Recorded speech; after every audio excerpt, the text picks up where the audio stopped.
as we all know, ferromagnets are those magnets that have a spontaneous magnetization. That means these magnets need not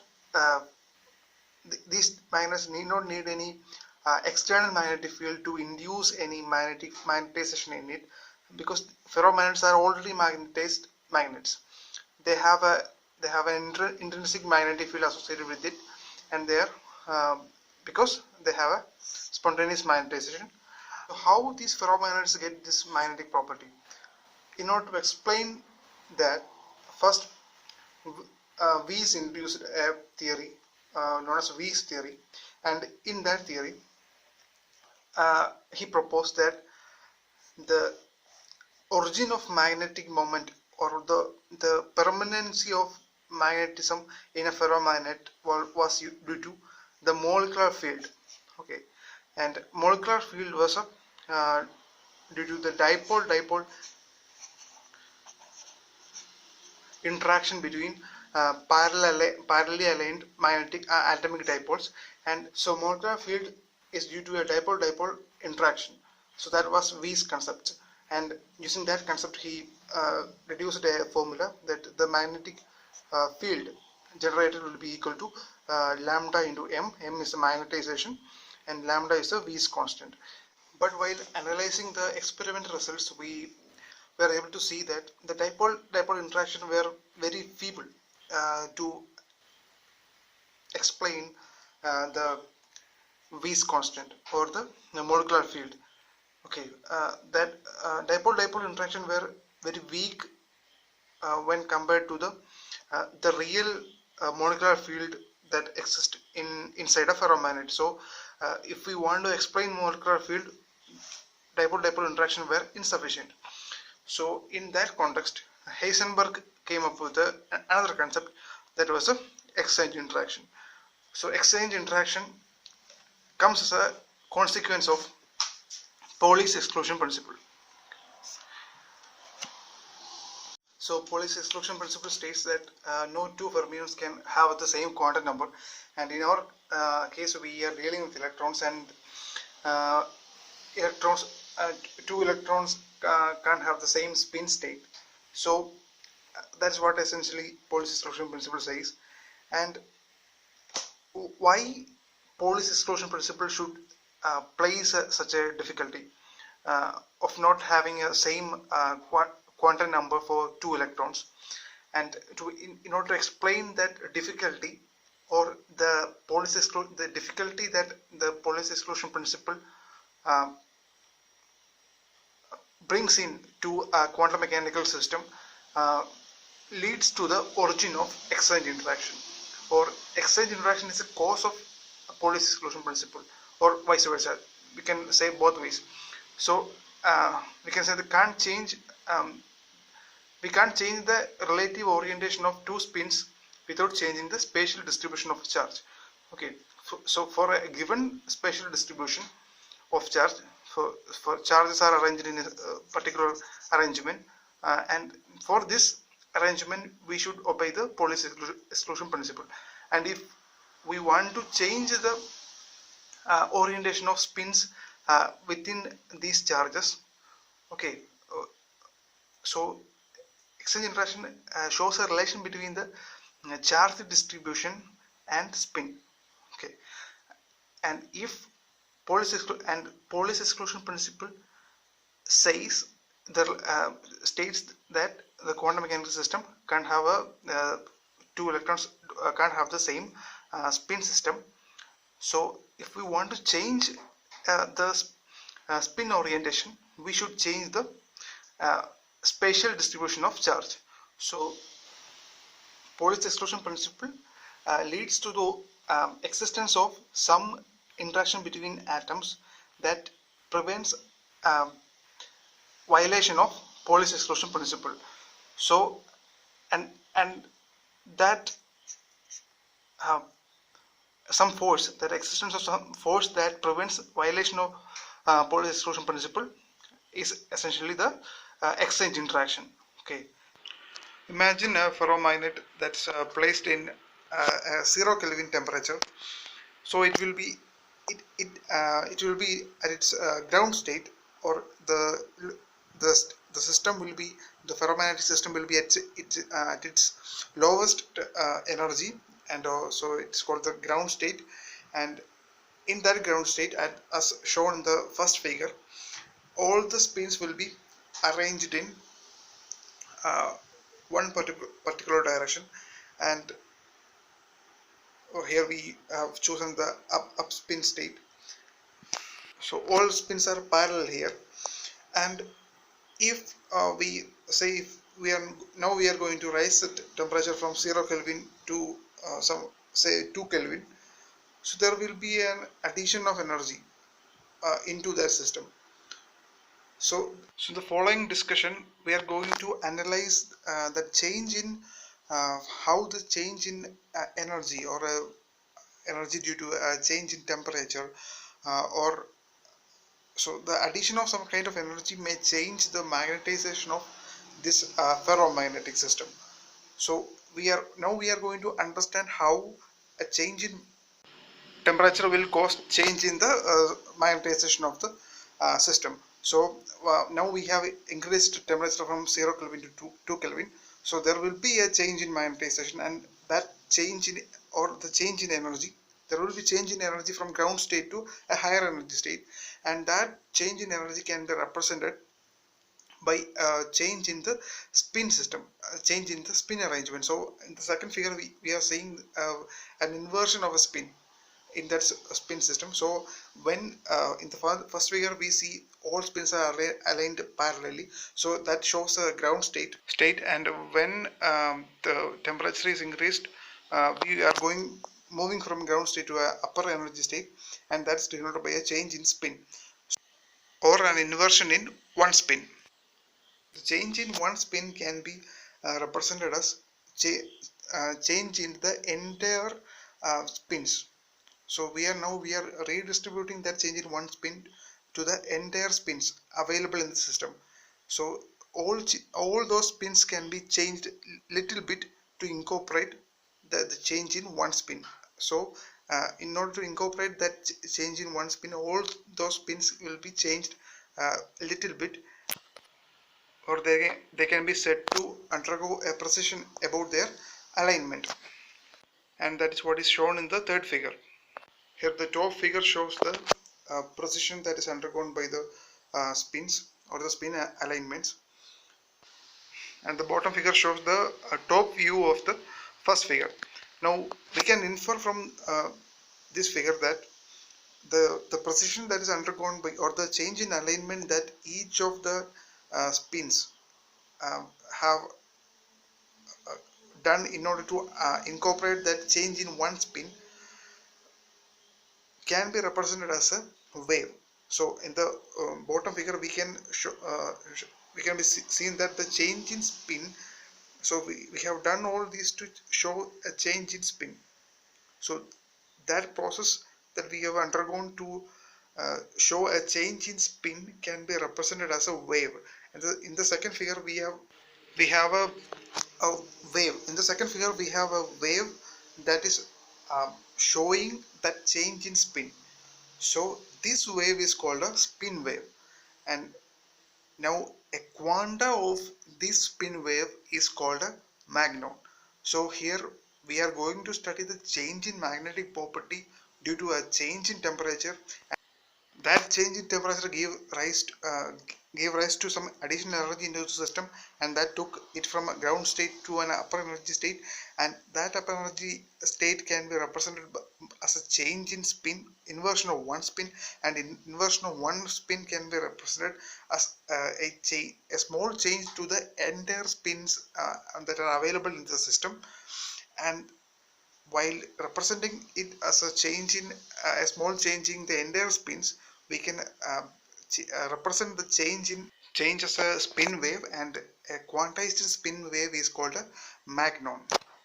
Now for a ferromagnet, now our entire discussion will be based on a ferromagnet, and as we all know, the elementary excitation in spin system have a wave-like form, and that leads to the origin of magnons. And the spin waves are a relative orientation of spins in a lattice, we have seen just before. So relative orientation of spins in the lattice. So the spin waves are relative orientation of spins in a lattice. And the first step that we are going to undertake is to obtain the Magnon dispersion relation. So we know a Magnon dispersion relation is the relation between omega and k. So we are going to obtain omega versus k. Now we have the Heisenberg exchange interaction equation. The energy of the exchange interaction is given by U is equal to minus 2 j. J is the exchange integral, and summation over p from 1 to n sp dot sp plus 1. So these are the two spins. Two nearby spins are denoted as sp and sp plus 1, and we take the summation of all those interaction between the near spins to obtain relation for exchange interaction. So in our case, we are using the Heisenberg exchange interaction to study the ferromagnet, and we have a spin sp, and now we are trying to analyze its interaction with the two nearby spins sp minus 1. P denotes the position of that spin. Okay, and we are going to analyze the interaction between this spin with the spin at p minus 1 the position, and the spin at p plus 1 the position. Now we have the magnetic moment. Magnetic moment at p is given by mu p. Magnetic moment mu p at p is given by mu p is equal to minus g mu b sp. Okay, and using this relation for magnetic moment, we can obtain a relation for sp that we have used here. For sp, you can write mu p divided by minus g mu b, and replacing sp here using this relation, we have minus mu b into minus 2j divided by g mu b sp minus 1 plus sp plus 1. This relation is of the form minus mu p dot bp or mu dot b. So here b denotes the exchange field, or this magnetic field. This magnetic field B denotes the exchange field that act on the pth spin. Okay, it denotes the exchange field that act on the pth spin. So BP will be this much. Okay, this much will be the BB. As we know, the change in momentum will be force. So here, taking that into our case, here we have the angular momentum h cross sp, and its change will lead to the rise of torque. So the rate of change of angular momentum is equal to the torque mu cross b, which act on the spin. Now here we have the change in angular momentum, h cross dsp divided by dt is equal to torque mu cross b. And now rearranging, we have mu is equal to g mu b, and g mu b into s, and we take h cross down and cross b, and bp, for bp we have another relation that we have shown in the previous page, minus 2j divided by g mu b sp plus 1 sp minus 1 plus sp plus 1. So substituting bp here, we can cancel g mu b. Both g mu b can be cancelled, and we get the relation 2j divided by h cross sp cross sp minus 1 plus sp cross sp plus 1. Now we are going for the Cartesian components. So we have all these spins have a x, y, and z components. So initially they only had a one component. Now we are by incorporating the change in spin to this entire arrangement, we have a slight change in arrangement. So now it will be like this. So if you take the initial condition, initially the spins were arranged in z direction. Now it have other components also. The x and y components will also be here, since it have a slight change in its orientation. So it have a x and y component. So in Cartesian component we can split this SP into three components. First we write an equation for now we are going to split this equation for x, y and z components. So now for the x component, derivative dspx divided by dt is equal to now we get the x component if we take a cross product between y and z components.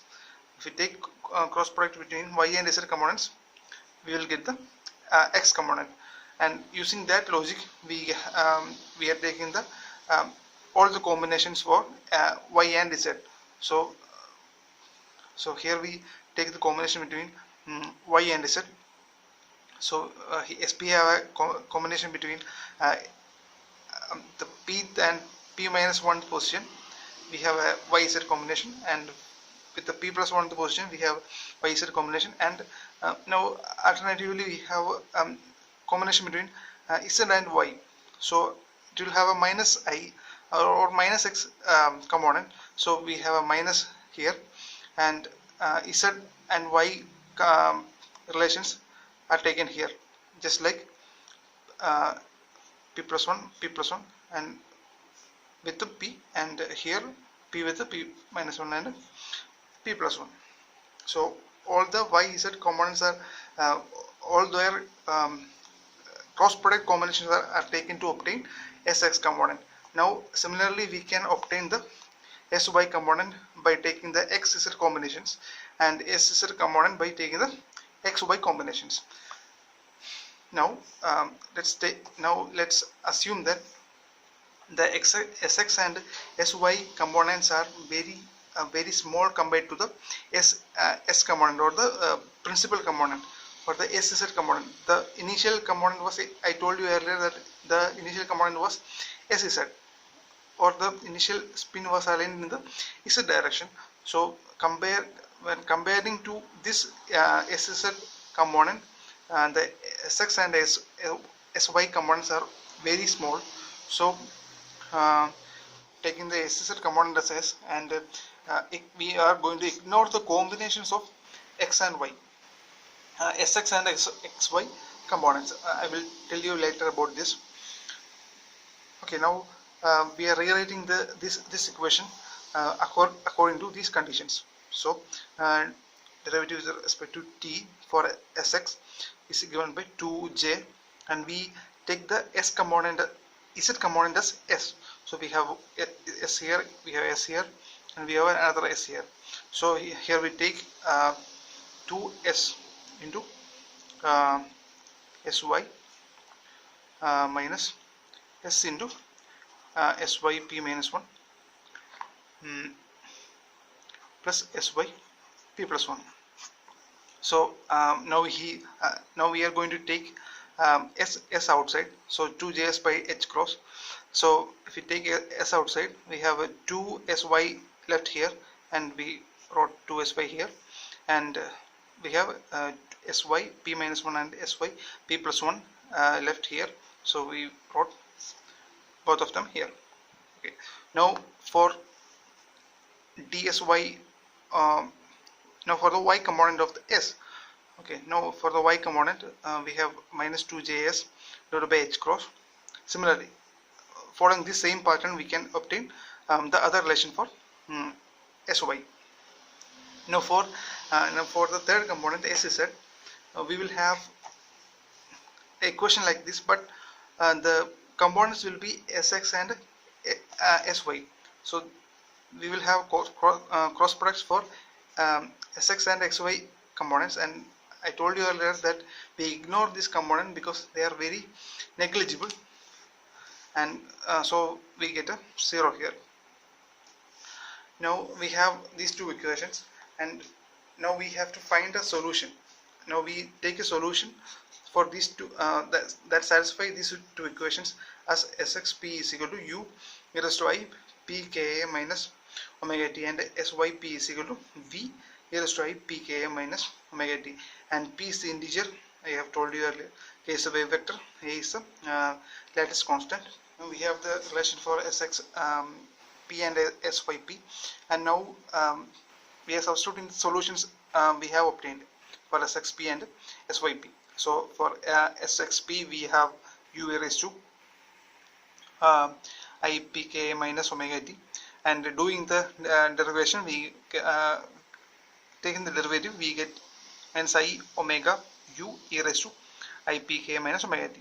And here also we substitute for SY and SX. We substitute for SY, and have to keep in mind that for instead of P we have P minus 1 here, so we incorporate that P minus 1 instead of P in the equation, and here we have P plus 1, and we incorporate that in the equation. So now taking e raised to I pk minus omega t can be taken common in both sides, and we are cancelling e raised to I pk minus omega t both sides, and what we have left is minus I omega u in this side, and here we have one e raised to minus ka left, and here we have e raised to ka left, and both can be taken outside, and to js divided by h cross into 2 minus e raised to I minus I ka minus e raised to I ka into v. Okay, so e raised to minus I ka minus e raised to I ka can be represented as 2 cos ka. This is the expansion for cos ka. Cos k can be represented e raised to I theta minus plus e raised to I minus I theta divided by 2, and rearranging we have 2 minus 2 cos ka, and taking 2 common outside, and we get minus I omega u is equal to 4 js divided by h plus 1 minus cos ka into v. Now similarly we have done calculation for this equation. Now similarly for this equation also we can obtain such a relation such that minus I omega u is equal to minus 4 j s by h cross 1 minus cos ka into u. We have two equations here, 1 and 2, and this equation will have a solution for u and v if the determinant of its coefficients will be equal to 0, if its determinant of coefficient equal to 0. So now taking the determinant of its coefficients, we have solving the determinant and taking it to 0, we have the dispersion relation, and there is a relation between omega and k, and we have the dispersion relation by solving the determinant. H cross omega is equal to 4js into 1 minus cos ka, and plotting this in a wave form, in a graphical form, we have a graph of this kind. Okay, so this shows the dispersion relation for magnons in a ferromagnet with the nearest neighbor interactions. Now we have taken the nearest neighbor interaction in one dimension. So in one dimension we have such a relation. Okay, such a curve for dispersion relation. Using our dispersion relation, h cross omega, taking it h cross here, h cross omega is equal to 4js 1 minus cos ka. So we have h cross omega and 4js 1 minus cos ka here. We can cancel both sides. So what we have left in 1 and 2 is this relation. What we have left is v is equal to minus iu. So now this corresponds to the circular position of each spin about the z axis that we have discussed earlier. Now we have the Sx and Sy equations. Both of these equations have been discussed earlier, and now we substitute for u and v. So now we substitute v is equal to minus iu in the second equation. V is equal to minus iu, and for and Sx can be represented as u, splitting this exponential into cos theta plus I sin theta, and taking its real part. Now we are taking its real part, the term without I term, and then that will be Sxp is equal to u cos pk minus omega t. And for the second equation, Sy, we substitute v is equal to minus iu, and splitting it the exponential cos theta plus I sin theta, and taking the equation, the part without a I term, that will be u sin theta. This part I square is equal to minus 1, so u sin pk minus omega t. Now we have the condition. Now we apply one condition at long wavelengths. So Ka will be much less than 1. So we know K is equal to 2 pi by lambda. So at high, at very large lambdas, this value will be very small. So we have the relation Ka much less than 1. A is the lattice constant. Now using that condition, we have 1 minus cos Ka term in the dispersion relation that can be approximated as Ka square divided by 2. And substituting back into the dispersion relation, we get this equation: h cross omega is equal to 4js k square whole square divided by 2. And doing the rearrangements, we have h cross omega is equal to 2js a square into k square. So all these terms are constants, and we have dispersion relation is essentially a omega versus k relation. So here omega is proportional to k square. So for a magnon, we have omega versus omega is proportional to k square, and for a phonon, it's a lattice vibration. It's a quantized lattice vibration, and that we have you might have seen in other chapter. That is proportional to there we have a omega is directly proportional to k relation, linear relation. So you must be able to compare these two. Okay. Now all these calculations were in one dimension. Now we are taking into a three-dimensional dispersion relation, and the three-dimensional dispersion relation will be h cross omega equal to 2js ECL minus summation over delta cos k dot delta, and delta denotes summation of all z vectors which join the central atom to its nearest neighbors. So it is a three-dimensional component only. Okay, so in a three-dimension we have many atoms surrounding it, and that interaction can be shown by delta, since it is three-dimension. In our previous discussion it was only one dimension, so we have to take only these two components. Here we have to take all the components surrounding that atom.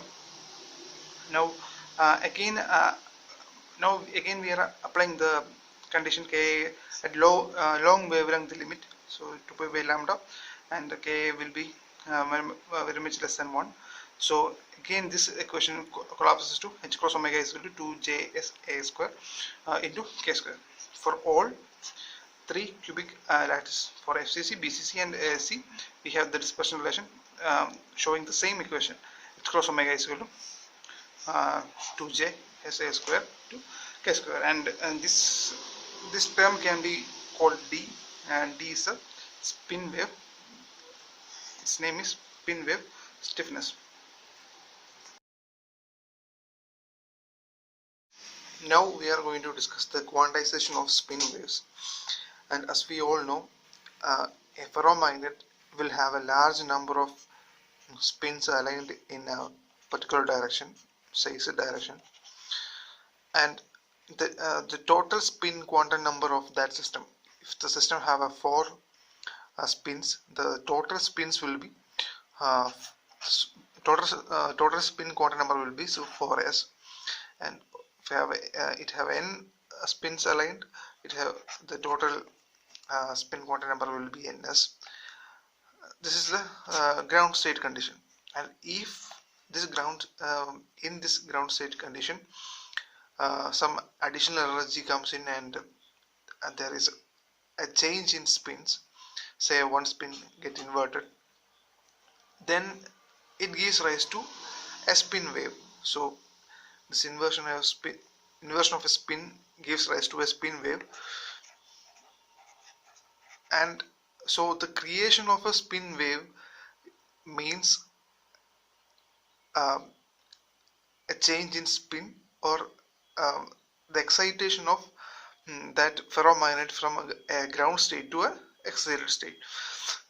Now the creation of one spin wave will reduce this total spin quantum number by 1, because inversion of one spin causes creation of one spin wave, and that causes the reduction in total spin quantum number by 1.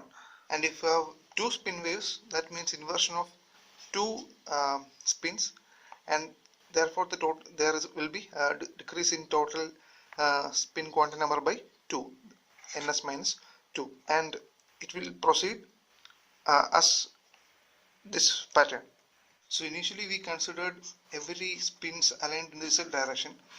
So if there are some spin waves in this ferromagnet, that will cause a change in, that can be represented as a change in that can be represented as a precision about the z axis, like this. So the effective spins aligned in z direction is get reduced by some amount due to the introduction of some spin waves, and now we are going to find out an expression for that reduction in z component of the spin wave. Now here we consider the relation between precision and amplitude of the spin wave k and the reduction in z component of the total spin quantum number. Okay, now we have this relation v is equal to minus iu from our previous discussions, and we also had these two equations for sx and sy. Now we are going to find out the z component of spin sz from these two equations, and using these two equations we get s square is total spin. Okay, s is the maximum spin, and in that maximum spin we have some reduction due to the x. So this was initial condition, and it undergone a slight change due to the spin wave. So now it have a x and y components. Initially it had only a z component.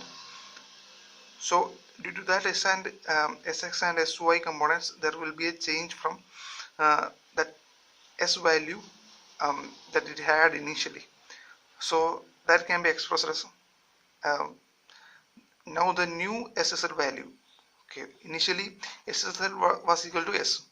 Now due to this precision, that value will undergo a small change, and to now the new expression of sz will be sz equal to s square minus u square raised to 1 by 2, and it can also be written as s minus u square by 2s if u by s is much less than 1.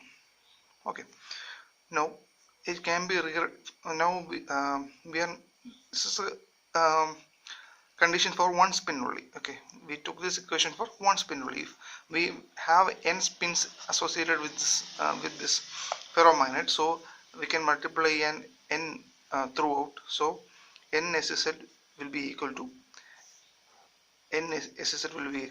ns minus n u square by 2s. n sz equal to ns minus n u square by 2s. So we take this first equation. So what does this equation mean? Initially we had a total spin ns, and initially it was equal to nsz because all the spins were aligned in the z direction initially. Now due to the introduction of a spin wave, the total spin ns aligned in the z direction have undergone a small change, and now the spins are processing about the z direction.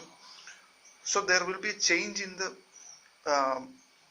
or a reduction in the spins about the z direction, that is given by nu square divided by 2s, and this nu square divided by 2s can be said to be equivalent to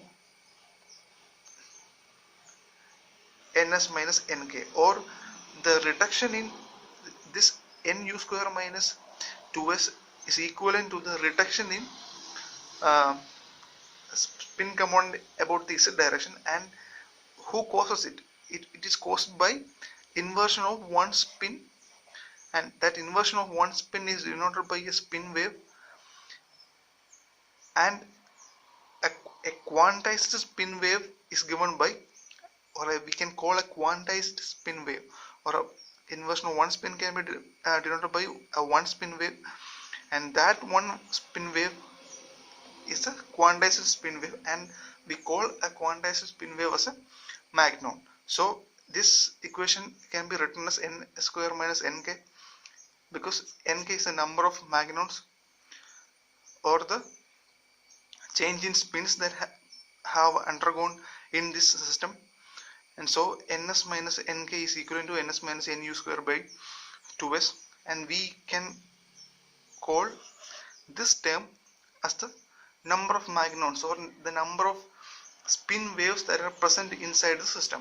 So nk can be approximated as nu square divided by 2s, and nk is the number of magnons, and uk square equal to 2snk divided by n. Okay, from here, so reduction in spin component is due to an inversion in spin, and the inversion in spin, we represent the inversion in spin as a spin wave, and so we can say that this component represents magnons. So this is the quantization condition for a spin wave having a spin wave amplitude. Then uk will be spin wave amplitude uk, and nk is a number of magnons of the wave vector k, of magnons of this wave vector k which are excited. Now this will be quantized because the magnon lower the SZ component of the total spin by 1. Okay, each magnon.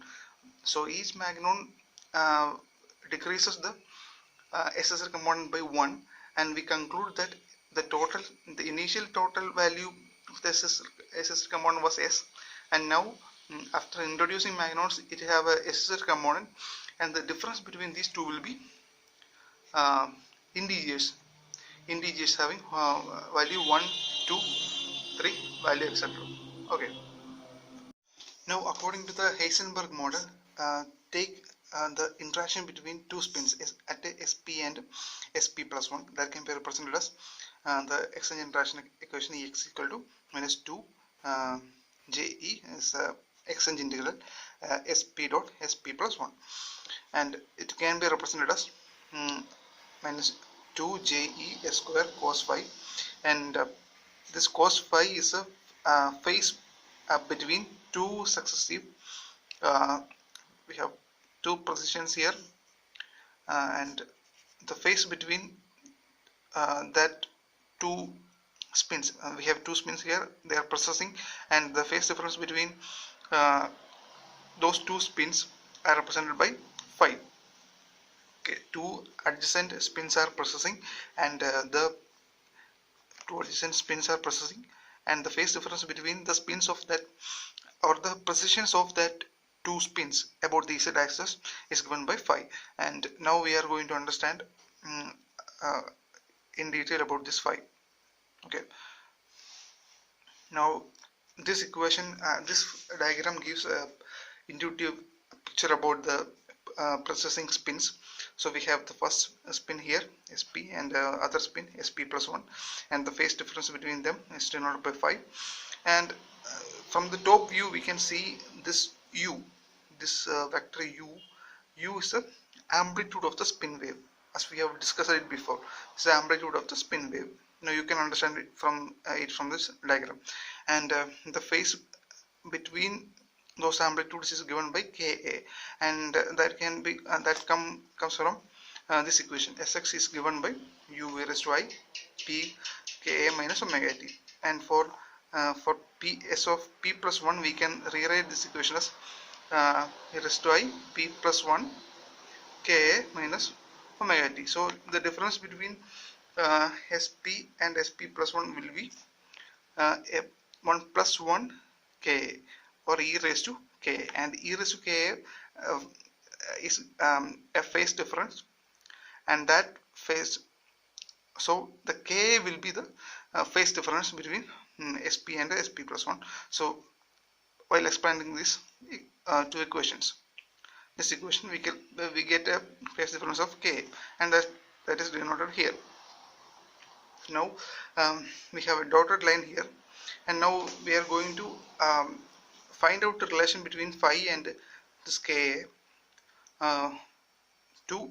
Now we as of now we have expressions in Ka only. So our previous discussions were based on U, K, etc. So now we are going to change that into in terms of phi. So we need a relation between Ka and phi. So here we have a dotted line, and we are going to find out an equation for this dotted line, which is common for both phi and Ka, and try to find out a relation between phi and Ka. Now I have redrawn this diagram here, and I take the distance half of this dotted line as x, and now I have phi, the angle phi by 2 is given by x.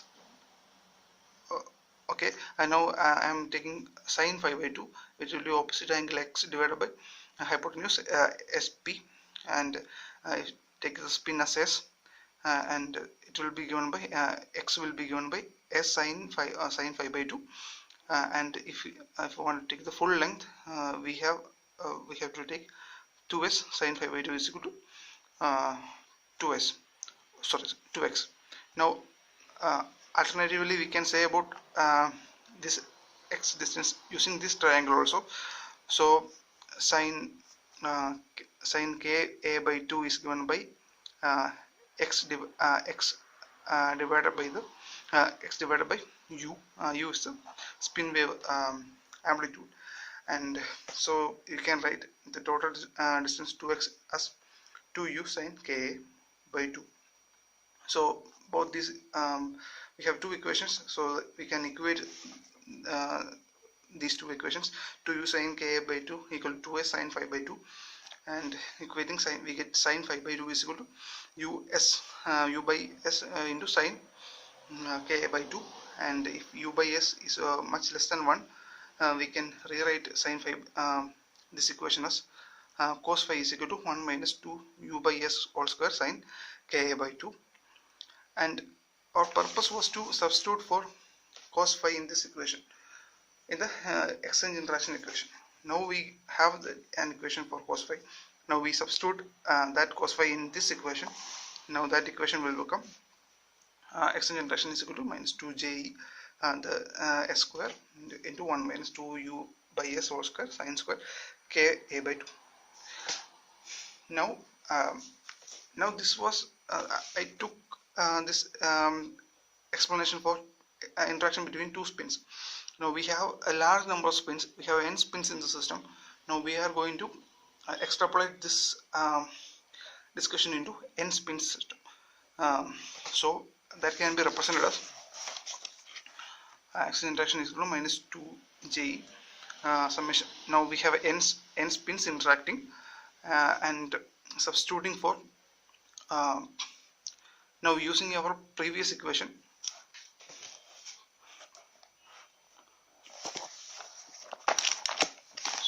Now using our previous equation, we can write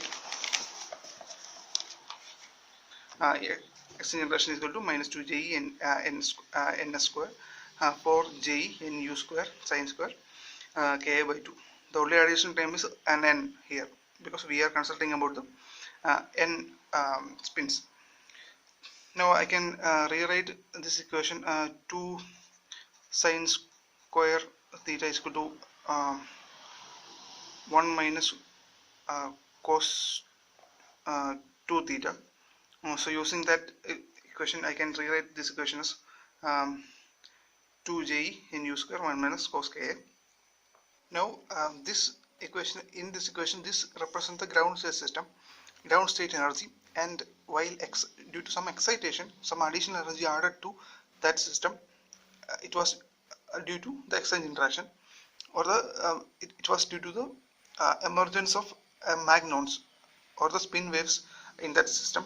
So the extra energy, the excitation energy, or the extra energy that was coming into the system can be represented as this equation. So I take the excitation energy of the spin wave having an amplitude uk and wave vector k as ek equal to this equation.